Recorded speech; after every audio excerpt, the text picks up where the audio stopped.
Hey everybody, it's RISTE, your friendly neighborhood Garen streamer here. So Mythics have been announced that they were going to be removed for some time now. We're going to go ahead and give a quick gameplay thoughts rundown on this particular article because I think that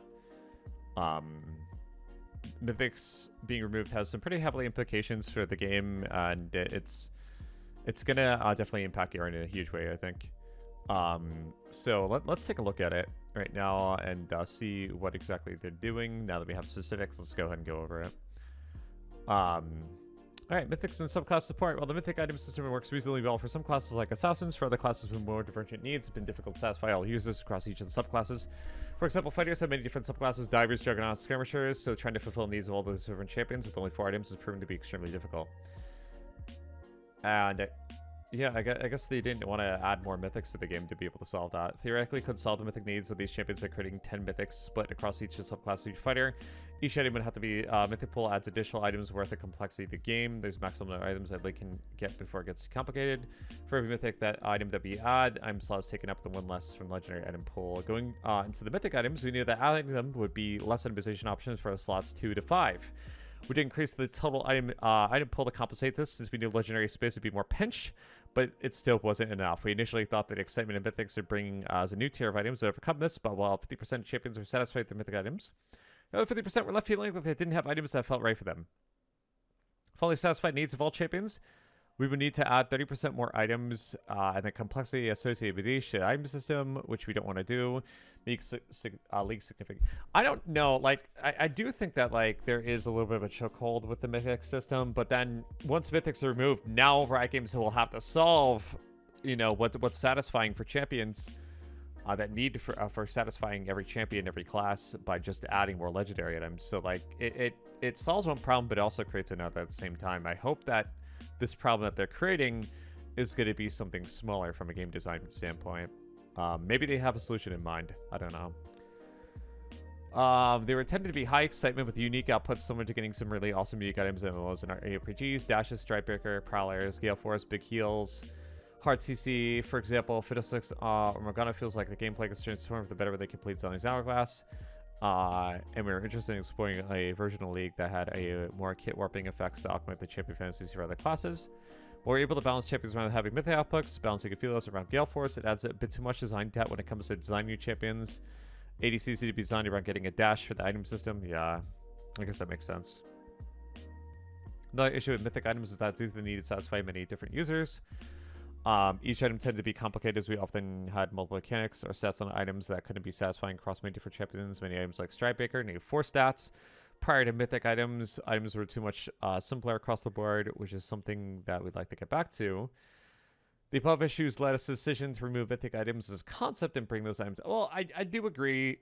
There were certain items that were kind of like covering the weaknesses of certain champions too heavily. I'm talking like when Strikebreaker had a dash, which I did not think was okay for the game.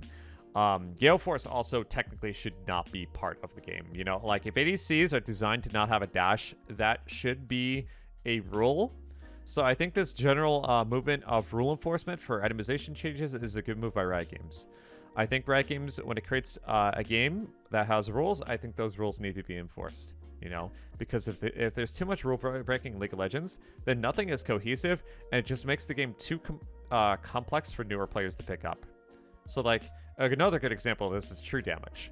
So like there have been items and there's been various sources in the game sprinkled across the years that have either augmented true damage to amplify it or decrease it, and that is not okay. Like true damage has the rule where it cannot be modified in any shape or form, and like Riot Games needs to make sure that that rule is not touched. So I think the same thing should apply to itemization, because it's terrible for a new player to say, oh, I learned about true damage today, it can't be augmented in any way, and then they discover in a game that there's an item that augments true damage. So like it's gonna be super like confusing for them. They'll be like, okay, what items actually change true damage? Okay, so they have to go ahead and relearn the concept, which defeats the rule of the that was implemented in the first place, right?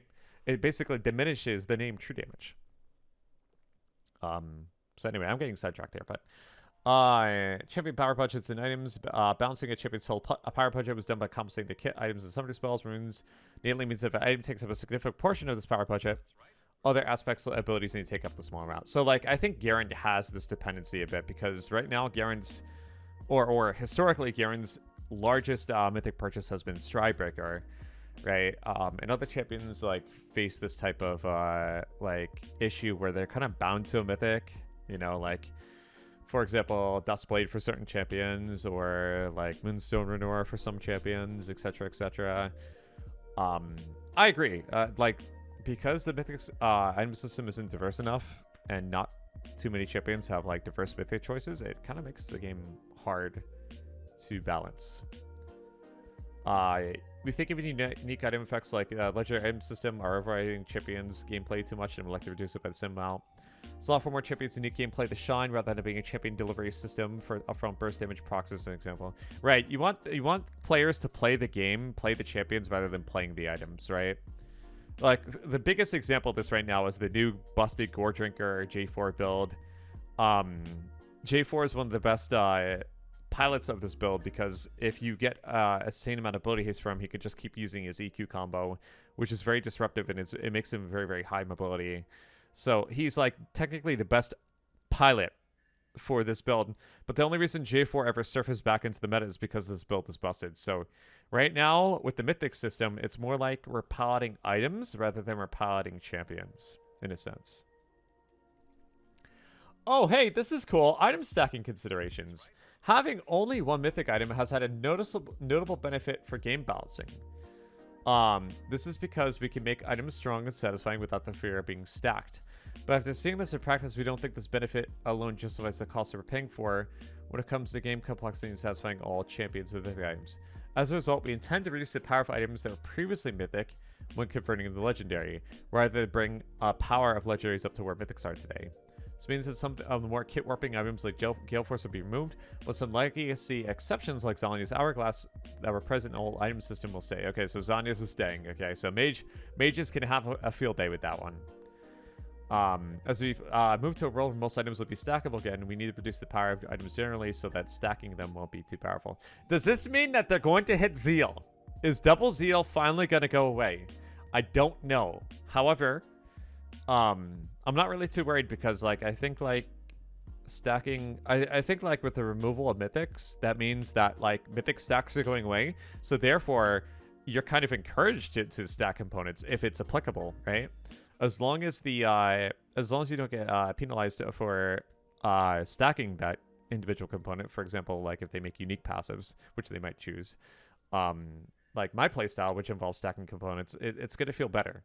So, like if you love sitting on Bombi Cinder, well, you're going to be less punished for it because mythic stacks are going away now. So now you don't get punished for, like, sitting on components compared to that necessant need to basically complete legendary items to get your mythic stacks. Does that make sense? Future of items. Elegant design that's still satisfying to the Holy Grail. We aspire false, simple items with a clear purpose, reduce the barrier to entry. The Learning League, yes, they're exactly referencing what I was talking about, right? It makes the game easier to learn if things are less complex. Single item that creates balanced choices around users is satisfying, but makes good use of an item slot is incredibly difficult to achieve in actuality. Where possible, we'd like to reduce item complexity, have one clear, unique effect, and maximum 3 stats. Okay. We also want items to have at least 5 users, but with a diverse champion roster as we have in League, we know that we need to make exception in some places. Okay, so I guess they're eyeing Mercurial Scimitar and Silvermere Dawn. Number of items and their complexity is commonly cited as a barrier to playing League, and we aim to simplify items. Okay, good. I think this is going to help with longevity of the game. Like, make the item system more, like, less complex. So make some individual items less exciting across the board, but ultimately mean that individual champion kits and differences will shine more. I agree. I totally agree. Players have more flexibility, crap builds, and items feel like they fit champions better.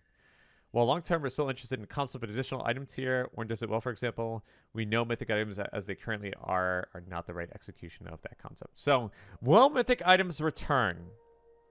Will mythic items return someday? Who knows? But I think this is a really good overview. I'm excited for the direction of the game. I think Season 14 is going to be more promising than 13. I think they're tackling a lot of itemization issues. And I think a lot of people overall are happy to have mythics removed. I'm happy that certain mythics are going away forever, like Gale Force. I think that Gale Force, just like Strikebreaker with a dash, was 2-game warping. So I do think that this is a good direction for the game. But you guys let me know in the comments what you guys think about mythics going away and what that means for the state of the league, okay? So thanks everybody so much for watching. I hope you guys enjoyed. I'll see you guys in the next video. Have a great one. Make sure to like, comment, and subscribe, and we'll see you guys in the next Super Duper Demacia, baby.